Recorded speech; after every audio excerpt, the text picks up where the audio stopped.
Sir आप क्या समझते हैं ये जो एयर स्ट्राइक की गई इसको आप कैसे देख रहे हैं? दूसरा आप क्या समझते हैं कि अब होश के नाखून लेगी तालिबान हुकूमत या फिर अभी भी मामलात मजीद खराब रहेंगे? बिस्मिल्लाहिर्रहमानिर्रहीम। बहुत बहुत शुक्रिया शहरबानो बीबी। बात यह है कि पाकिस्तान ने जो स्ट्राइक्स की हैं, एयर स्ट्राइक्स, वो मेरे ख्याल में बिल्कुल आलमी कवानीन के ऐन मुताबिक हैं हम्म। और पाकिस्तान के आइन के बिल्कुल जो है वो साथ जुड़ी हुई हैं। क्योंकि हर खास व आम की हिफाजत करना पाकिस्तान के आइन के तहत अफवाज पाकिस्तान का जो है वो फर्ज है और वो अपना फर्ज बखूबी निभा रहे हैं और पूरी कौम इसके ऊपर उनकी मरहून मिन्नत है। पूरी कौम को उनको फख्र है।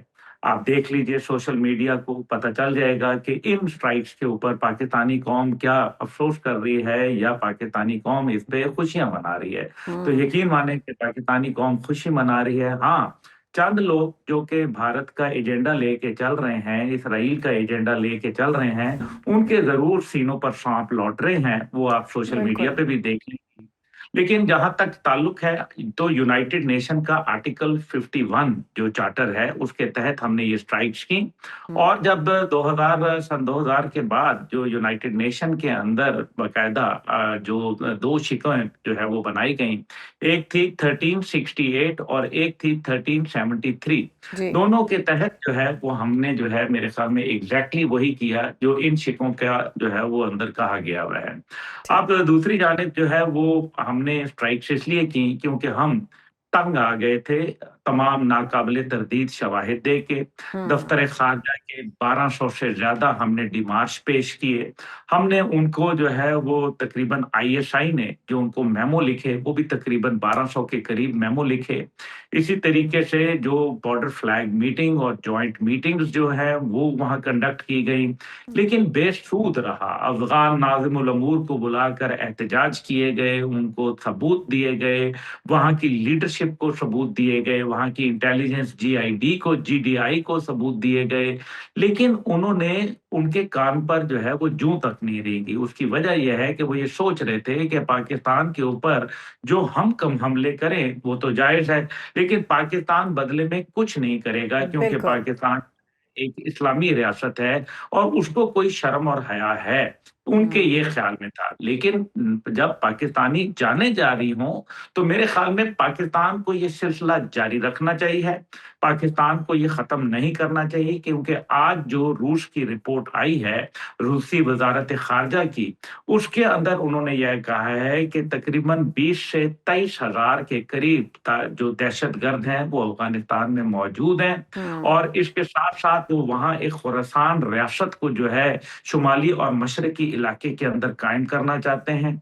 आपको याद होगा कि जब दाइश का सिलसिला खत्म हुआ इराक के अंदर जी। और उनकी जो इस्लामिक स्टेट फॉर जो इराक एंड सीरिया थी, वो खत्म हुई 2018 में, तो उसके बाद वो एक नई हुकूमत जो है वो अपना इलाका कायम करना चाहते थे और हम्म। अफगानिस्तान उनके लिए जो है एक बेहतरीन ठिकाना जो है वो साबित हो रहा है। ठीक। अब उसके बाद जो है उन्होंने एक नई यहाँ जो रूस की रिपोर्ट के मुताबिक उसके अंदर वो ये कहते हैं कि यहाँ ईटीआईएम है, यहाँ अल-कायदा है, यहाँ एआईटी है और दीगर दहशतगर्द तंजीमें, क्योंकि 2023 में जो यूनाइटेड नेशन की रिपोर्ट्स 3 आई, उनके अंदर 24 दहशतगर्द तंजीमें जो हैं वो वहाँ मौजूद हैं, जो कि जी। उज़्बेकिस्तान के लिए खतरा है, ताजिकिस्तान के लिए खतरा है, ईरान के लिए खतरा है, तुर्कमेनिस्तान और पाकिस्तान के लिए खतरा है।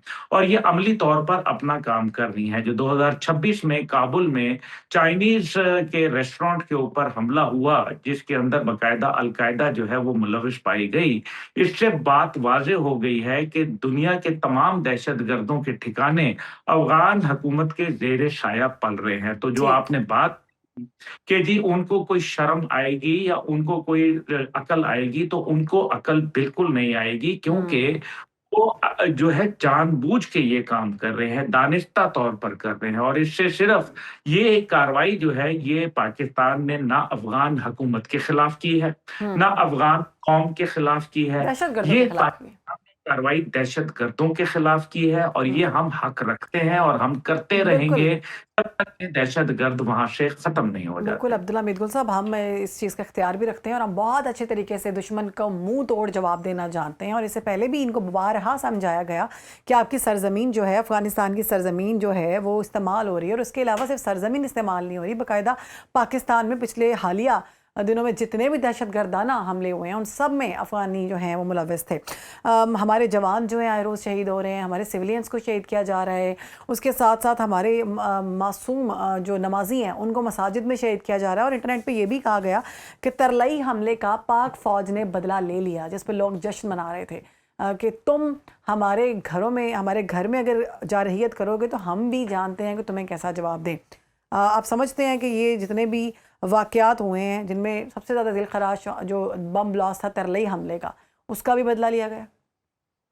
देखिए, तरलाई का हमला जो है ये एक्यूमुलेटेड था। इसमें तरलाई का हमला भी शामिल था। इसमें हम्म, जो बलूचिस्तान में अभी 12 जगह के ऊपर हमला किया गया, वो भी एक उसका जी। फैक्टर था।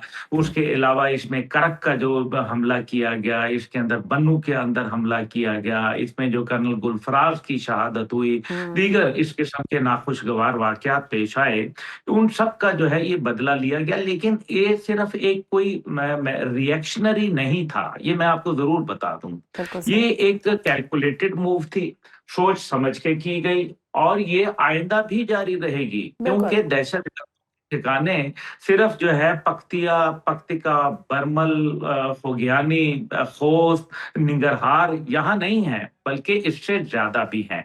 ये मुल्हिका इलाके हैं और हम्म, फिर अफ़गान हुकूमत के अंदर जिस तरीके से जो नाजायज़ हुकूमत लोगों पे मुसल्लत है, आपने देख लिया अहमद मसूद के बेटे जो अहमद शाह मसूद के बेटे अहमद मसूद हैं, उनका जो बयान आया कि पाकिस्तान जो है वो बदख्शां के अंदर उनको मदद करे, तो हम वाह खान कॉरिडोर जो है, जो कि 99.1 किलोमीटर की एक पट्टी है, जो पाकिस्तान को ताजिकिस्तान से जुदा करती है, वो हम पाकिस्तान के हवाले करने के लिए तैयार हैं। सही है। 27% जो ताजिक बरादरी है अफ़गानिस्तान में रह रही है, ये उनकी नुमाइंदगी कर रहे हैं। इसका मतलब है कि अफ़गानिस्तान के अंदर से अब तालिबान की नाजायज़ हुकूमत के खिलाफ आवाज़ें उठना शुरू हो गई हैं, जी लेकिन जी। साथ ही साथ जैसे रूस की रिपोर्ट मौजूद है, मैं जिसका ज़िक्र कर रहा था वज़ारत ख़ारिजा की, अब जहाँ रूस ये बात करता है, वहाँ ये भी कहता है कि जनाब वहाँ दुनिया की सबसे ज़्यादा जो खतरनाक ड्रग है,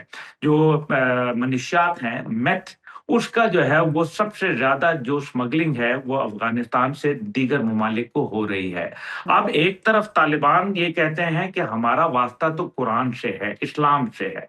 दूसरी जानिब वो बुत शिकन अपने आप को कहलाते हैं, जबकि वो बुत परस्तों की गोद में जाके बैठ गए हैं।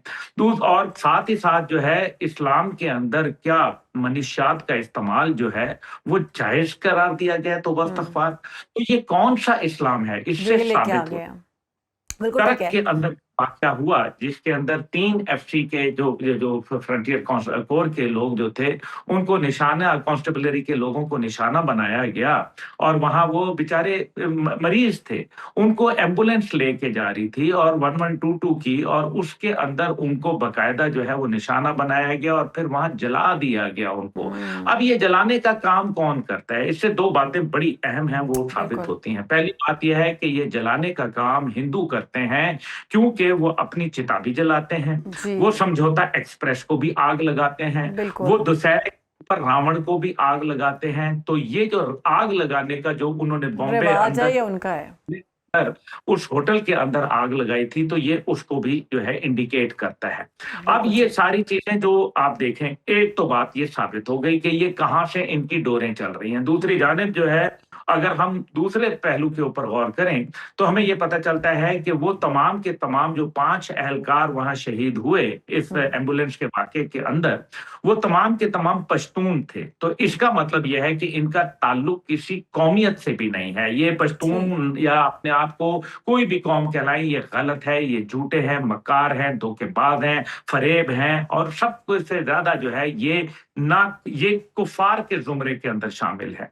अच्छा, फिर तीसरी बात इसके अंदर जो बड़ी अहम है वो ये है कि ये जो एक्सट्रीमिस्ट एलिमेंट है, ये जो जिनको यहाँ चैन नहीं आता कि वो गोली मार दें, अब वो जो जिस तरीके से आपको याद है कि तकफीरी ग्रुप जो काम किया करता था, इसी तरीके से जो दाइश करती थी कि लोगों को जो है बेहेड करना, उनकी गर्दनें तो बस तलवार काट देना, उनको जो है अजियत पहुंचा के अस्तगफिरुल्लाह। बिजली के झटकों से जो है मार देना, ये अब उस लेवल के ऊपर आ रहे हैं। तो ये आप देखें माह रमजान के मुकद्दस महीने के अंदर इन्होंने ये जो हरकत की है, इससे ये साबित होता है कि इनका मुसलमान होने से कोई किसी ताल्लुक किस्म नहीं है। का तक ताल्लुक नहीं है। एक चीज और स्टैब्लिश होती है करेक्ट वाक्य से, जी। वो ये होती है कि जिस तरह से बीएलए करती है कि वो तमाम अपने जो रिकॉर्डिंग्स करती है और वो भी क्या करते हैं, मासूम लोगों को, कमजोर लोगों को निशाना बनाते हैं, छुप के वार करते हैं और जो है उसकी वीडियो यानी कि फिल्म बंदी करते हैं। इन्होंने भी यही काम किया। इसका मतलब वाज़ेह हो गया कि ये लोग जो है ये एक शर है और अगर रूस ये रिपोर्ट पेश कर रहा है तो फिर रूस को चाहिए कि वो अपने सिफारती ताल्लुकात मुनक़ते कर ले इनके साथ, सही। क्योंकि अगर वहाँ खुरासान रियासत कायम हो रही है तो फिर रूस को याद रखना चाहिए कि जो मॉस्को के अंदर हमला किया गया था, उसके अंदर भी जो है वो आईएस के जो असरात थे वो वो वहाँ मौजूद मिले थे। थे। बिल्कुल ठीक है।